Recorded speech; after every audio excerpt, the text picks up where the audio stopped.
The Middle Ages. Legal and political changes. In the Middle Ages, Parliament began to develop into the institution it is today.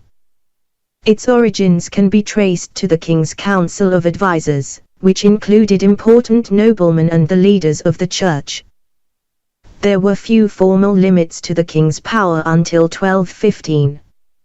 In that year, King John was forced by his noblemen to agree to a number of demands. The result was a Charter of Rights called the Magna Carta, which means the Great Charter.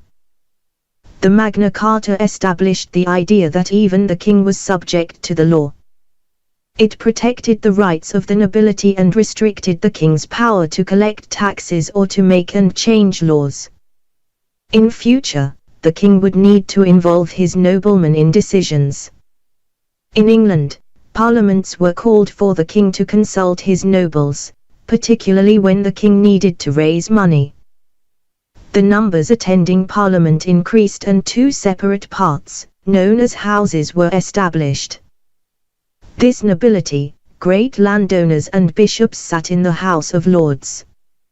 Knights, who were usually smaller landowners, and wealthy people from towns and cities were elected to sit in the House of Commons.